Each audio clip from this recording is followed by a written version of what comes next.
Assalamualaikum warahmatullahi wabarakatuh. Kembali bersama saya di channel Rian TV. Rizal Ramli, seorang politisi oposisi senior kita yang sering men-tweet atau mengeluarkan statement-statementnya di media sosial yang saya rasa kok seperti cuitan emak-emak yang lagi cemburu, kok seperti cuitan emak-emak yang kalah saing. Bagaimana cuitan seperti itu? Mari kita bahas bersama.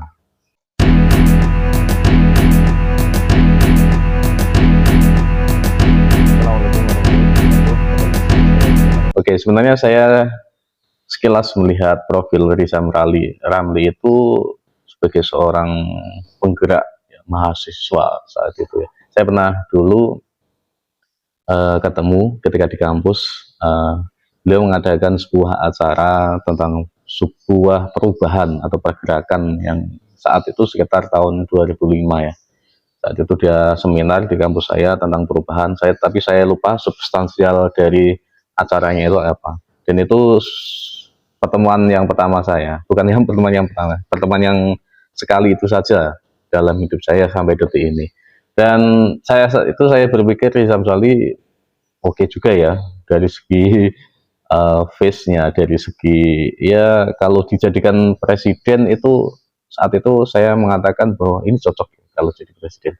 Cuman dari sini dari perjalanan hidupnya itu Rizal Ramli memang banyak sekali dia mengemban tugas-tugas ya. Ini orang besar sebenarnya mengemban tugas-tugas mulai dari ketika di masa pemerintahan Gus Dur itu, kemudian SBY sampai pemerintahan Jokowi, dia mengemban tugas yang bukan tugas yang gemen-gemen. Saya rasa memang dia orang yang pintar ya, jadi bukan orang sembarangan. Dan di masa Gus Dur dia mengemban tugas sebagai seorang bulog ya, di seorang kepala bulog saat itu. Kemudian terakhir di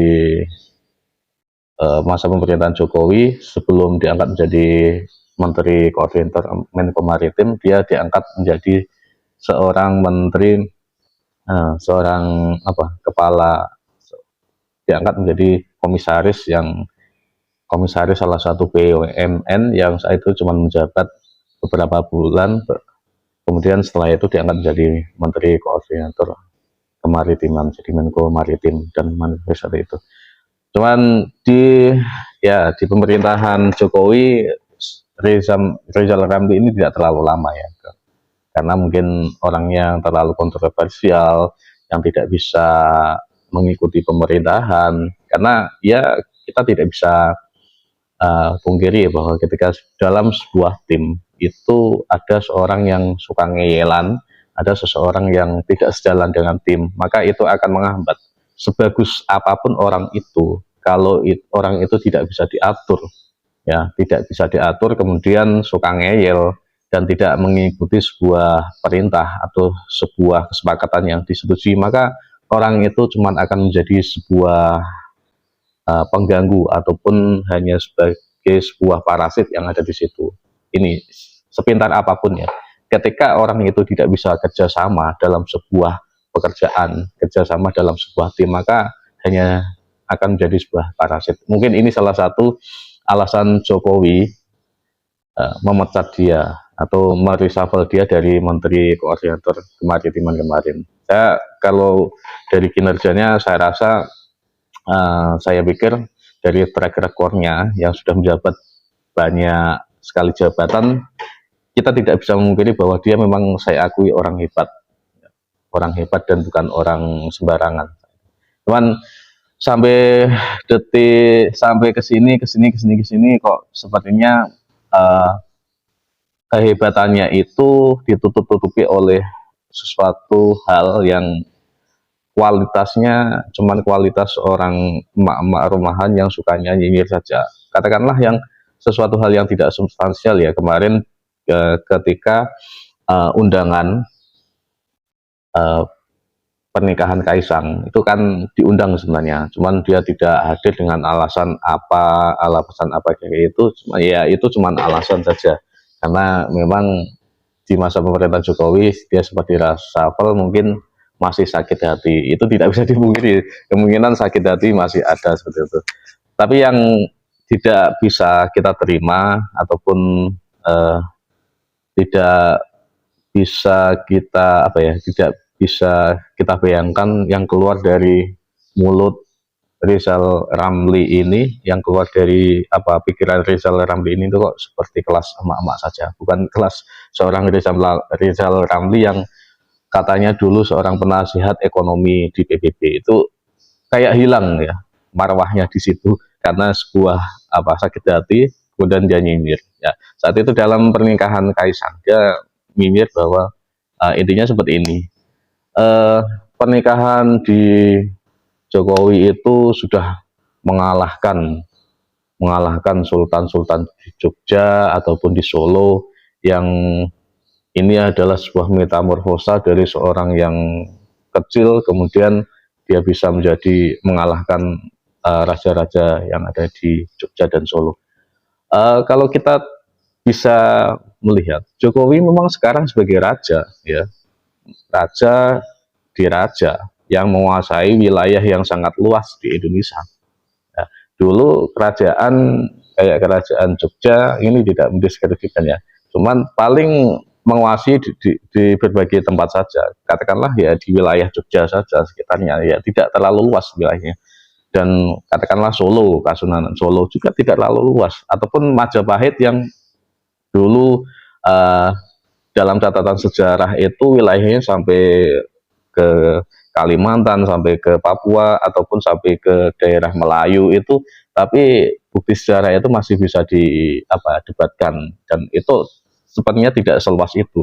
Dan di Indonesia ini sekarang sudah jelas ya seberapa luasnya Indonesia sekarang, dan mengalahkan raja-raja dahulu kalau dikatakan. Cuman Rizal Ramli saya katakan di pemerintahan, sistem pemerintahan di Indonesia ini kan bukan kerajaan sekarang. Nah, ketika ada seseorang yang sudah menjadi seorang presiden, ya dia raja, cuman sistem pemerintahnya beda.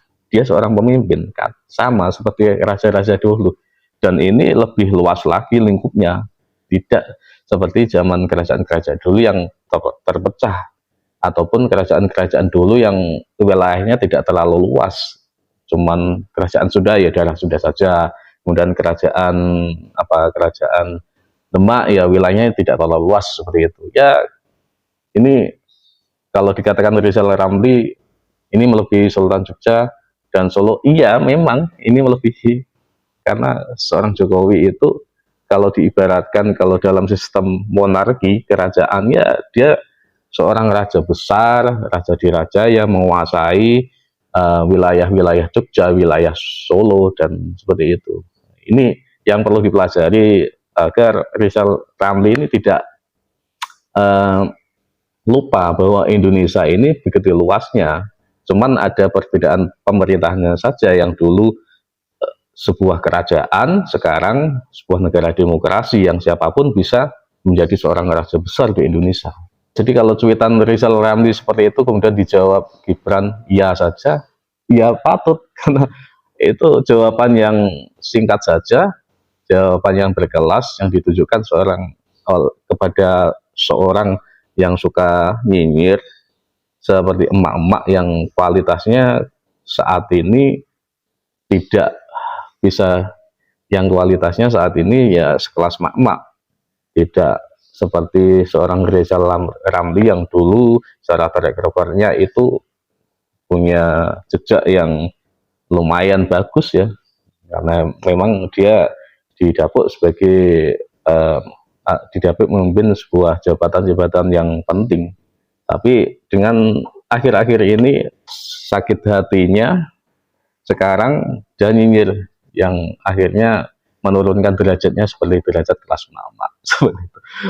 Ya, ini sebuah pendapat saya aja. Semoga Rizal Ramli sembuh dari sakit hatinya, biar kelasnya dia itu tidak sekelas emak-emak. Oke, terima kasih dari saya. Kalau ada kesalahan mohon maaf. Kalau ada opini-opini yang mendukung saya silahkan ditulis dalam kolom komentar. Kemudian kalau tidak suka atau tidak setuju silahkan dijawab dengan santun di kolom komentar. yang penting santun. Oke, terima kasih dari saya. Assalamualaikum warahmatullahi wabarakatuh.